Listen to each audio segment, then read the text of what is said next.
I've spent enough time here that I won't go in here alone. This is the old Lake County Jail. The house itself is 1882. The original jail that was built was taken down, and there was an addition added onto it in 1909, and there was a further addition onto the jail in 1928. Well, the claim to fame is John Dillinger. He was brought here in 1934. He was here about 3 months before he made his famous escape. There was another inmate that was here, and his name was James Fur Sammons, and he was Al Capone's right-hand man. The jail stayed open until 1974. And the building was bought by a private individual. He bought several buildings on this block, and the one that he wanted, he made a speakeasy out of it, and he kind of left the jail to sit here and be neglected for a while. It was a real working jail. So during the time it was open, there were homicides, suicides, there were hangings within the cells. And we started coming in here with equipment that we could measure activity with. We found that there was quite a lot of activity going on in the jail. You do get the feel somebody's watching you.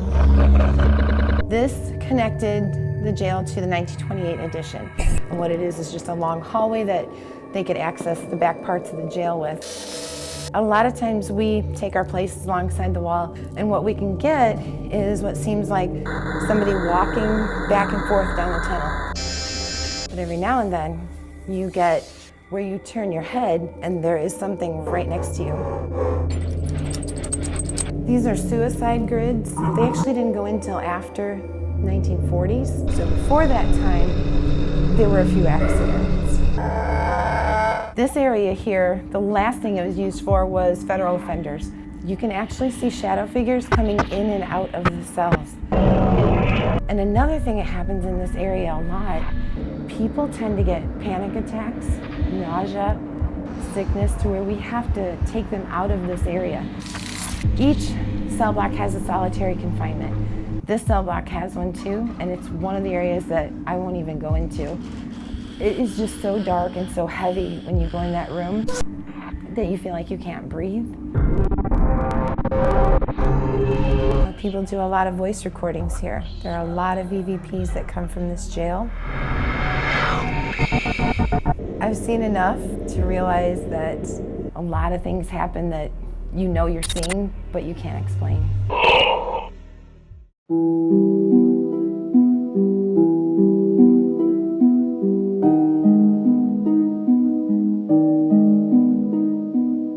Jail is a traumatic place for a lot of people. When a person is in jail, you have to deal with your own remorse on what you may have done to be in here.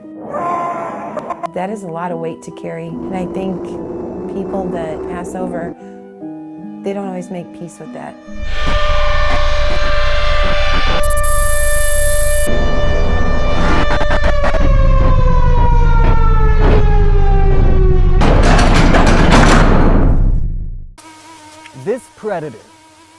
This predator is one of the worst summer curses of the Midwest. The mosquito. They're ruthless. They're hunters. They're constantly searching the air for signs of humans. So what do?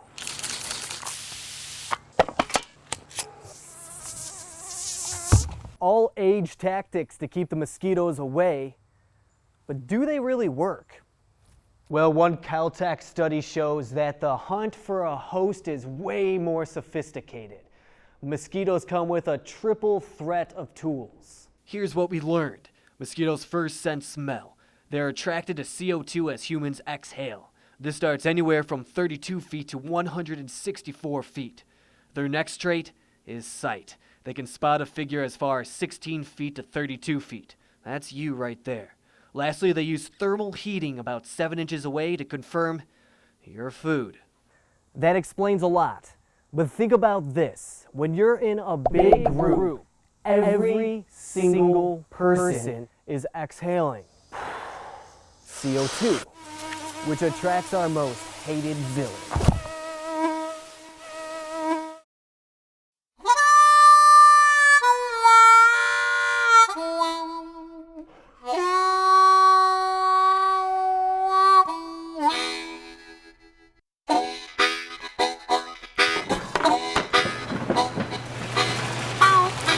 We work 10 till tired.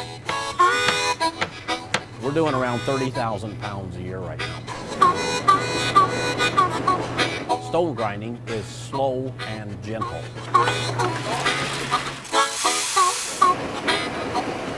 It doesn't build up heat and pressure, so whatever I'm grinding, it retains 100% of its nutrition and its flavor. Pastry flour, bread flour, we got rye flour, oat flour, buckwheat flour, and we also do spelt flour. More and more people want natural foods. All of our products, there's no GMOs, and a lot of it's organics, and one of them is actually certified chemical free. We have like 11 different kinds of cornmeal. The purple corn has been a great seller for us. It's considered a superfood. Highest concentration of nutrition and antioxidants of any grain in the world. Not sure what an antioxidant is, but everybody wants them. 1818, the millwrights would follow the creek looking for power. They pick a spot, they start milling, and people start locating near the mill. Thousands and thousands of towns started this way. This mill has been open every year since 1823, and we are the 14th owners. I worked with wood. I built furniture, cabinets, anything wood. But I was reading about a mill that had made shutters for over 100 years, and it was water powered. And wow, wouldn't that be cool? If I was ever in the area, I'd come stop by and see the old mill, and I saw it for sale in '94. There was a white piece of cardboard nailed to the building, and somebody had written the mill for sale on it. So I promised her, I said, Mildred, we're going to save that old mill, restore it, and carry on. And she said, Michael, I want you to have the mill because I know you're going to do good. But then the family wouldn't give me the keys, and I said, what's going on? I said, we're going to teach you how to run that old mill. 3 days, they decided I'd be a pretty good miller and gave me the keys.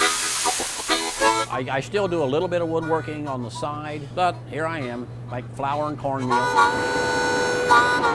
Yeah, I have sometimes people ask me, why don't you dress up, period? I said, well, it's 2015.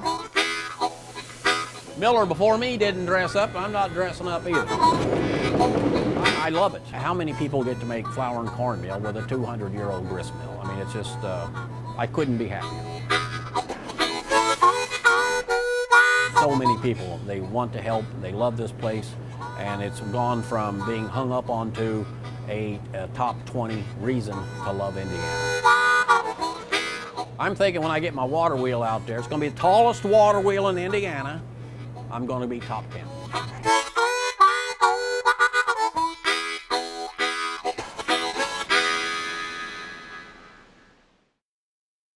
Let's talk about what some of the specifications for these handicap spots are. For starters, these spaces should be at least 96 inches wide. Each spot should have an adjacent aisle measuring at least 60 inches wide. Thirdly, color matters. These spaces should be painted blue to help indicate them. And lastly, signs like these should be next to those spots marked for handicap parking. On a crisp autumn Friday night, a long-standing tradition happens. High school football teams take the field. The eyes of the kids sitting in the stands reflect the dreams of rushing the field. But for one young fan with cerebral palsy, playing under the glow of the Friday night lights would be just a dream. Until the Lawrenceville football team went beyond the field to tackle the task of making J.J. Wimberly's dream a reality.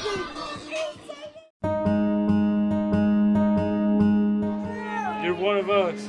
There you go. Well, my life is about football, so I really want to be on football so bad. I'm Logan Vincent. I'm the center. I'm number 72. I'm ready to see you down there on the sidelines with us.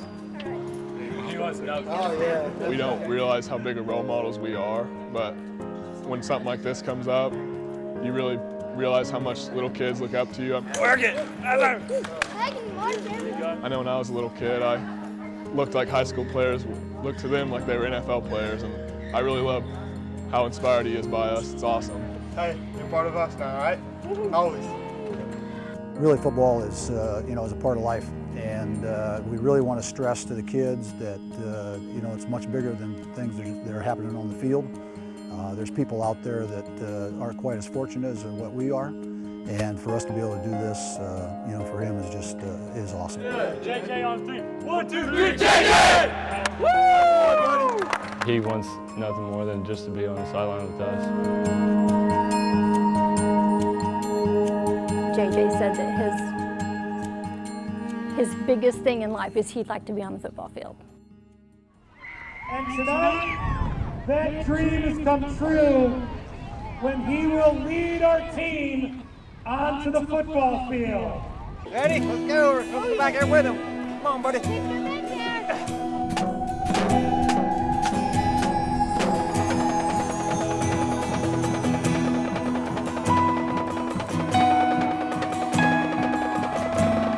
We're making one of his biggest dreams come true just by doing something little that's easy. Having him be a part of our one big family that we're trying to accomplish here is awesome. I love it. Just makes you realize how special something is going out on the football field and playing the game you love every day. It really is. The team let JJ accompany them in a ritual they do every Friday. And by doing so, made a very special boy's dream become a reality. In Lawrenceville, I'm John Timm.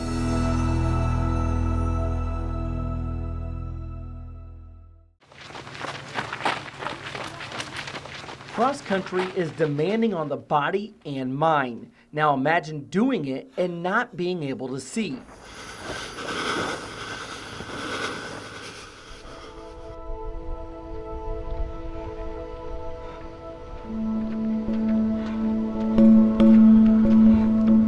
That's exactly what Logan Anderson faces every time she goes running.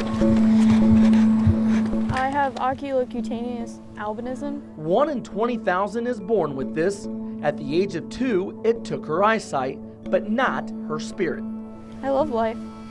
I get high on life a lot because it's a beautiful thing. This incredibly positive senior from Franklin Community High School was granted permission by the IHSAA in August to compete in cross-country meets with the help of a guide runner. This blind young lady wasn't about to pass up the opportunity. Something that I can do without sight, and it's something that it makes me feel free, and I love that feeling. It's unique because just think about running in general and thinking about where you have to put your foot and what the next step is. We always think ahead. For her, it really is reacting to every single step. It's a new experience every step. She doesn't know what's coming up next. Almost every one of her steps since June have been with Garrett Collier by her side. Anderson says it's not just his arm that has helped her do the impossible. Until I ate something. I knew it. I do talk to my guide runner. We talk all the time. We talk as we run. He just says, he gives me encouragement and he makes me laugh, and we have a good time while we're running. We've been running together so much that it's sort of just I don't know if you call it sixth sense or something, but we just have that connection. While every run of Logan's has drawn attention this year, it has inspired those around her. You got this, Logan. Good job. Way to finish. I never seen any of that like dedication and like just with the obstacles she has. It's just crazy to me. She's probably the most hard-working person I ever met. Kind of just watching you marvel, like how well she's able to handle and how well she's handling the challenges. And she's inspiring that way. Like she just continues to handle whatever gets thrown at her, she handles it. When we do tough workouts, we're just picking it up a little bit above tempo pace, hold it for 300, and then walk the 100 meters back to the start line. She wants to do them. For most runners, it's all about the best time and finish they can get. Logan Anderson has those same dreams, but her impact is far bigger than that by getting out here and competing and finishing races. She just wanted to show people that she could finish. And now that she's finished, now she wants to show people that she can run even faster. I think that's a powerful message for anybody these days, is no matter what the limitations you think you have, if you're willing to work, you can accomplish anything you want to. Don't give up. Continue doing what it is that you're doing. And you may not be the best at it, but if it's something that you love and something that you want to do, go ahead and do it. There shouldn't be anything that stops you. There's no barriers. While she can't see her running, blindness certainly hasn't stopped Logan Anderson. She's well aware of the path she has created. I'm pretty proud of myself. At first I didn't really think I could do it because I wasn't ready. I started out the season last year and I was not ready to run races. But this year I worked hard and got ready to do it, and I knew that it was something that I wanted to do. And when I ran my first race and I completed my first 5K, it was just the most amazing feeling, and I was so proud of myself.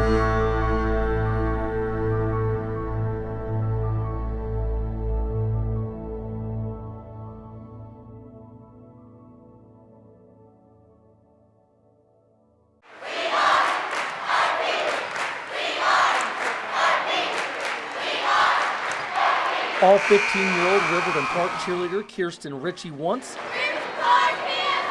is a normal life. 1, 2, 3, Panthers!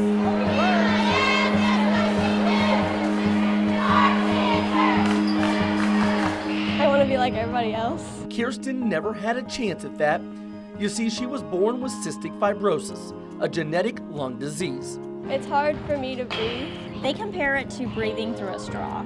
Like you or I breathing through a straw. That's how she breathes every day. Facing a shorter than life expectancy than others, the teenager knows reality and her options. Either feel sorry for herself or have fun while you have the time. Fun for this 15-year-old is cheerleading. I've never seen somebody push themselves the way that she does. She has so much energy and so much life. She really fights for everything that she has. And I've never had anybody that had that level of commitment to something before. I love to cheer, and I like cheering on our boys and supporting my team. Every school and team could use the support Kirsten gives Riverton Park. Less than 2 weeks ago in the video you see, she was cheering on the Panthers in their road game at South Vermillion, just a couple hours after getting out of Riley Hospital in Indy for the 6th time in the last year and a half. She sent me a text message during the day Friday and said that she thought she was going to be out of the hospital in time to be at that game. And it's amazing because that shouldn't have happened. She couldn't breathe. I think she posted on Twitter that her lung function was like 37% or something like that. She shouldn't have even been there, but it meant that much to her. That's all I heard all the way home from Riley. Let's go, Mom, we gotta get there. So I made it happen. I'm like, oh my God, you are crazy. Like, what are you out here doing that for?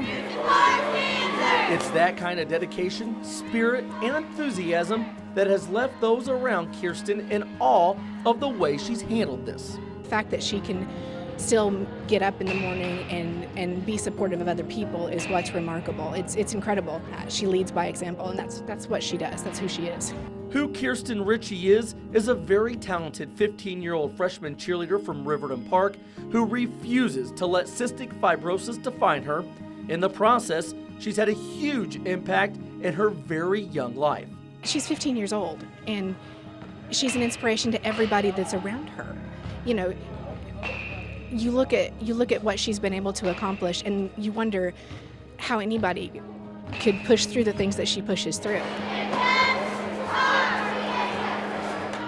I have to do it, and I signed up for it, so I like it and stuff. So I know I have to get it done. Defense, Panthers, defense! You complain about anything. When you see a kid that's got that many challenges, they can go out and perform, and not only just perform, shine. She just glows. And it's a very inspirational thing to see. She just shows that you can do anything. For the rest of my life, I'm going to remember that smile, and I'm going to remember this kid that didn't have to do this. She chose to do this, and she loved doing it. And I think that's the lasting impact of what she's been able to accomplish.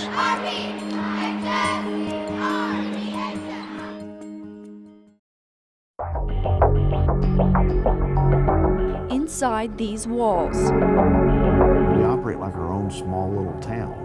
But instead of upstanding citizens, it's a town full of the accused, and Vigo County Sheriff Greg Ewing is responsible for them. Range anywhere from murderers to child molesters. And many behind these bars have fallen victim to the power of drugs.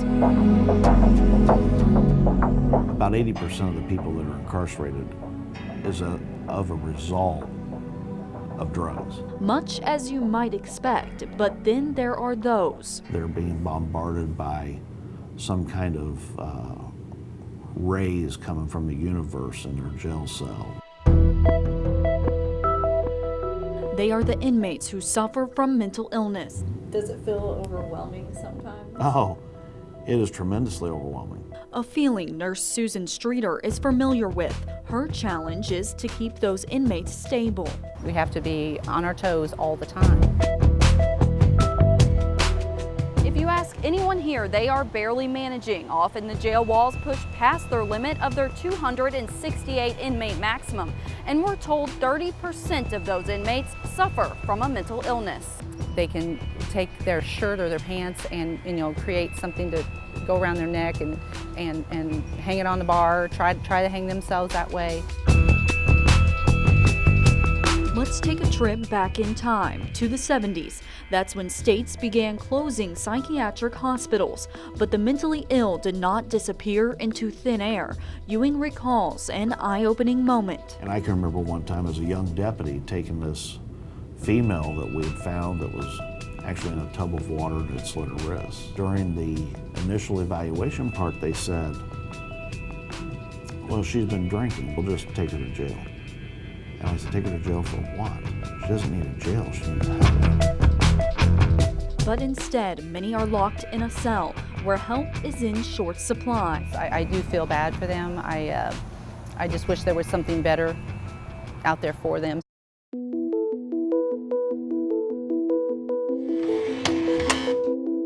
The entire medical budget each year is just under $1 million. It may sound like a lot, but more than $100,000 is used on medication for the mentally ill. Everything that we're doing is taxpayers' money. So you may be asking, why treat them at all? Well, when inmates' lives are put in jeopardy. It opens up the gates for lawsuits, for settlements, which is also taxpayers' money. But more than the money, they are the people that you're eating supper with, or people that you go to church with, even people you socialize, you live beside. And if they wind up here, Ewing wonders, how do you keep somebody on their meds and be productive citizens? That's where this chain is broken. Broken, but can it be fixed? And I don't know what the answer is. In Vigo County with photojournalist John Timm, Lindsay Yates, News 10.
school basketball coach. This is what everybody shoots for.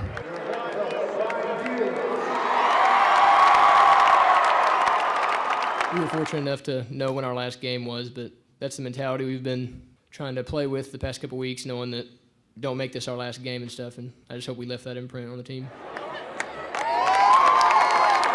I've had the opportunity, obviously, to be here 5 times, but this is the first time I've experienced to be a champion. It's not because of me, it's because of these guys around me, it's because of our community. Extremely feel blessed right now. It'll sink in at some point, but we had a really good basketball team, and they showed that today.